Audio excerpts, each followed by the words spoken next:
one way to change how fast a reaction can go, if you want something to go faster, would be, other than changing the temperature, of course, is to add a catalyst. So a catalyst changes our reaction pathway. Here is our reaction coordinate. And of course, the y-axis is energy.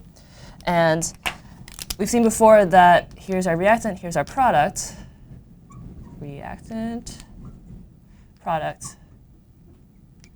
So the nature of these energy levels is thermodynamics, delta G. Right? So again, we've done this before many times. This is delta G. So this is thermodynamics, and so this would not change no matter what pathway you get to go from reactant to product. But remember, kinetics is where we have, let me do this in yellow, some sort of activation energy, like that. And if you remember, the kinetics aspect of it was we had some sort of activation energy, or delta G double dagger, kinetics parameters that affect the reaction rate. The height of this rate determining step, this energy gap between the reactant and the transition state, governs how fast your reaction goes. So if you now add a catalyst, so usually it is a substoichiometric amount of some molecule or some material.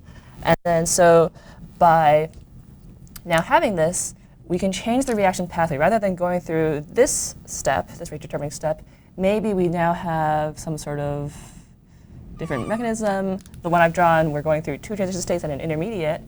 And then so what the key part that this does is, by changing the mechanism, this reaction pathway, we're now changing our activation energy. And as you know, changing activation energy should change the rate at which our reactions proceed, because we have a greater population of molecules with the energy higher than the activation energy to get to that reaction. So key points, adding a catalyst. So this is my with catalyst.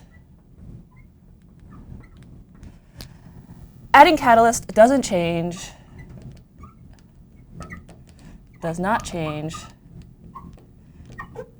delta G, delta H, delta S thermodynamics, because again, our starting material and the products are the same, our states are the same, but it's the pathway that changes, so that's our activation energy.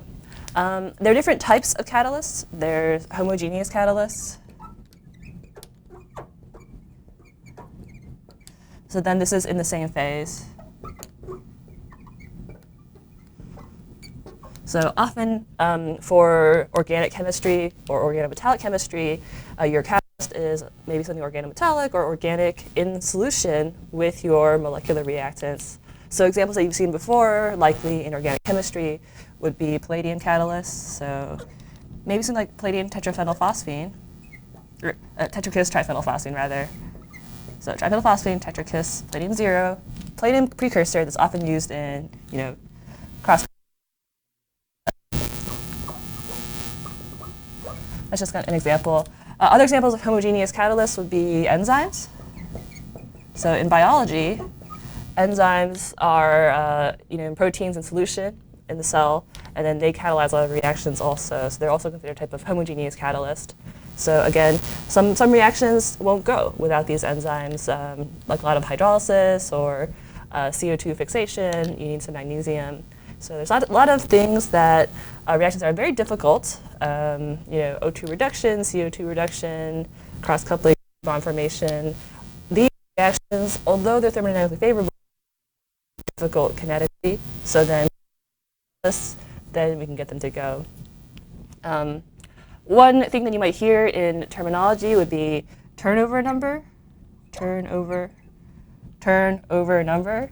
And then so this is the number of times that a catalyst can go through a cycle and then run the reaction. So typically you'll have you'll often draw, see a catalytic cycle. So let's say here's your reactant. And then this goes into, let's say, here's my catalyst. And then together they combine to form some sort of catalyst reactant complex. Who knows what that is? And then maybe this goes to another step to be a catalyst product complex. And then we turn over. So this is, then we form product. So the number of times you can go around this cycle before your catalyst dies and stops working is your turnover number. So you'll often see these little cycles. And then so again, the catalyst is reused. So you don't need as much of the catalyst as you need as of your reactant. There's another term called turnover frequency. So turnover frequency. So every time you go around a cycle, you're turning the catalyst over. Frequency is how fast it can do it. So for example, enzymes can get to maybe 10 to the 14th. 10 to the 14th times a normal reaction. So anyway, so many times per second is really what you want. Some catalysts are actually kind of slow. Like they turn over maybe every couple hours or something, but that would be really slow and really bad. So it depends on what kind of reaction you're going for. So this is a major class of homogeneous catalysts. Industrially, actually what's more common is heterogeneous catalysis. And then so this is in a different phase.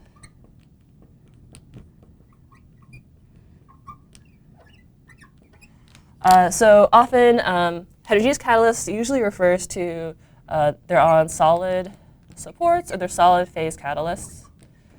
And then so if you're running like a big reactor, it's going to be kind of annoying to have to separate out your catalyst every time. So if you have your catalyst on a solid, or your catalyst is on a heterogeneous solid support or something like that, then you could flow your reactant over it in gas phase or maybe in solution, and then it's easy to separate out.